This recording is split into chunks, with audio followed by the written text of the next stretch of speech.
আগতেই মোৰ বুকুখন খুন্দি ধৰিছে তথাপিতো মই আপোনালোকৰ আগত কৈ পেলাই আনন্দিতই হৈছোঁ মোৰ ল'ৰাটোৱে দুটাত লেটাৰ লৈ আৰু ষ্টাৰ মাৰ্ক লৈ যেনেকৈ সি ৱাদা কৰিছিলে সেই হিচাপে সি কৃতজ্ঞ হৈছিলে কিন্তু নিয়তিয়ে সময় নোহোৱাৰ আগতে তেওঁক লৈ গ'ল তাৰ বাবে যেনেদৰে অন্য মা দেউতাকৰ বুকুত জুই জ্বলি থাকে ঠিক তেনেদৰে মোৰো বুকুত আজি এটা জুই জ্বলি আছে আৰু এই জুই কেনেদৰে নুমাব এইটো মই ক'ব পৰা নাই আৰু কিন্তু তথাপিতো আশা কৰিছোঁ আল্লাহে আমাৰ ল'ৰাটোক ভাল জেগা দিয়ক আৰু সি যি আশা কৰিছিলে সেই আশাবোৰ ফুলফিল কৰিবৰ বাবে মই কোচিছ কৰিম আৰু লগতে মই ক'ম যে তাৰ যি সপোন আছিল সেই সপোনবিলাকত পূৰা কৰিবৰ কাৰণে তেওঁৰ স্কুলে তেওঁৰ শিক্ষকে আৰু মই মা বাপেক হৈ সকলোৱে যিমানখিনি কষ্ট কৰিছে সকলো কষ্টৰ বাবে মই এটা ধন্যবাদ কৈছোঁ তেওঁলোকক কিন্তু মোৰ ল'ৰাটো সময় হোৱাৰ আগতে গুচি গ'ল তাৰ বাবে মই বৰ দুখী হয় তেওঁ গুৰুকুল ইংলিছ স্কুলত পঢ়িছিলে আৰু ক্লাছ 1 পৰা নাৰ্চাৰীৰ পৰাই তেওঁ পঢ়ি গৈছিলে আৰু ইয়াৰ মাজতে এখন স্কুল সি বদলিও কৰিছিলে ত্ৰিপুৰাত গৈ পেলাই সি পঢ়িছিলে আৰু ভাল ৰিজাল্ট সকলো সময়তে তাৰ ভালেই ৰিজাল্ট থাকিছে আৰু বৰ বাধ্য ল'ৰা আছিলে এজ এ ফাদাৰ হিচাপে মই যিমানখিনি তেওঁক গাইড কৰিবলগীয়া আছিলে সকলোখিনি গাইড কৰিছোঁ আৰু যিমানখিনি গাইড কৰিছোঁ তিমানখিনিকে তেওঁ খুব ভালভাৱে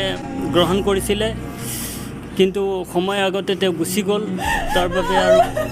ধৰি ৰাখিব নোৱাৰিলোঁ সেইটোৱে দুখ থাকিল আৰু লেটাৰ তেওঁ অলৰেডি এতিয়া 2টাত পাইছে বুলি মই গম পাইছোঁ আৰু ষ্টাৰ মাৰ্ক পাইছে আৰু লগতে ফাৰ্ষ্ট ডিভিজন পাইছে হয় নিশ্চিতভাৱে আজি এটা বৰ শোকাৱহ পৰিৱেশ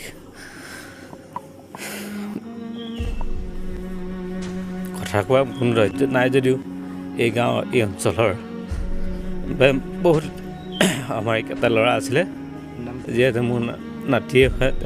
পাৰভেজ আহমেদ বৰ হৃদয় বিদয় কাহিনী ইতিমধ্যে আপোনালোকক তেওঁৰ দেউতাকে অৱগত কৰিছে দেউতাক মাকৰ অবিহনে কোনোদিন তেওঁ বাধ্যবাধকতা বিপৰ্যয়ৰ বিষয়ে যোৱা নাছিলে কিন্তু তেওঁ সঁচাকৈ নিউট্ৰি আগজাননী নোপোৱা আগমুহূৰ্ততে তেওঁক ভগৱানে লৈ গ'ল তেওঁক ভগৱানে যাতে ভাল ৰাস্তাত উপকৃত কৰে সেয়ে আৰু মই আপোনালোকৰ ওচৰত বিশেষ ক'বলৈ নাযাওঁ যাতে এনে পৰ্যায় কোনো পিতৃ মাতৃ হাৰাশাৰ নহয় সেইটোৱে মই আপোনালোকৰ ওচৰত আজি যিহেতু ৰিজাল্ট দিছে 2টা বিষয়ত লেটাৰ লৈ ইতিমধ্যে উত্তীৰ্ণ হৈছে এটা ভাল ৰিজাল্ট হয় তেওঁ কিন্তু একমাত্ৰ এই অঞ্চলত একমাত্ৰ ল'ৰা আমাৰ গাঁৱৰে তেওঁ বৰ সৌভাগ্যৱান ল'ৰা আছিলে আৰু বৰ বাধ্যবাধকতা ল'ৰা আছিলে কিন্তু তেওঁ যিটো ৰিজাল্ট কৰিলে এই অঞ্চলৰ বিয়াত এটা শোকাৱহ পৰিৱেশ সৃষ্টি কৰিছে গতিকে আপুনি যেনিয়ে যায় তেনিয়ে গাঁও অঞ্চলত এটা নীৰৱ দৃষ্টিয়ে দেখা পাব মানে কথা দিয়াটো তেওঁ ৰাখি থৈ একদম কথা দিয়াটো একদম সত্য ৰাখি থৈ গ'ল তেওঁ নিষ্ঠুৰ কাৰণে তেওঁ হেৰি কৰিব নোৱাৰিলে হয় আৰু ইয়াত টোটেল 20জন ষ্টুডেণ্ট আছিল গোটেই 20জন ষ্টুডেণ্টে পাছ কৰিছে আৰু 20জন ষ্টুডেণ্টে সুখ্যাতিৰে উত্তীৰ্ণ হৈছে কিন্তু আটাইতকৈ দুখৰ বিষয় যে যোৱা অলপ দিনৰ আগতে পানীত ব্ৰহ্মপুত্ৰ আমাৰ কপিলী নদীত পৰি যিজন ল'ৰাৰ মৃত্যু ঘটিছিল পাৰভেজ আহমেদ তেওঁ ষ্টাৰ নম্বৰ পাই পেলাই ইয়াৰ পৰা উত্তীৰ্ণ হৈছে কিন্তু আমি আজি সকলো দুখিত আমাৰ মন বহুত বেয়া আৰু সি আমাৰ এই স্কুলখনত একদম সৰুৰ পৰা পঢ়া ল'ৰা আছিলে সি প্ৰি নাৰ্চাৰীৰ পৰা ইয়াত পঢ়ি পেলাই ক্লাছ 10লৈকে পঢ়িছিলে আৰু সি ভাল আৰু অমায়িক ল'ৰা আছিলে কিন্তু দুৰ্ভাগ্য যে সি আজি আমাৰ মাজত নাই আমি আজি বহুত দুখ পাইছোঁ সি পাইছে 459 ষ্টাৰ নম্বৰ লৈ পেলাই পাছ কৰিছে 2টা ছাবজেক্টত লেটাৰ পাইছে জেনেৰেল মেথছত পাইছে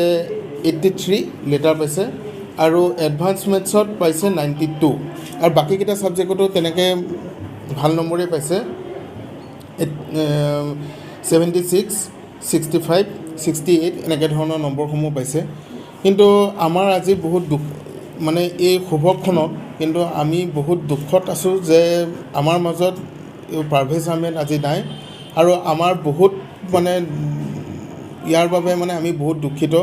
আমি এতিয়া সকলো ষ্টাফ আৰু আমি স্কুল কৰ্তৃপক্ষ সকলো আমি পাৰভেজ আহমেদৰ ঘৰলৈ যাম আৰু তেওঁলোকৰ হাতত আমি তেওঁৰ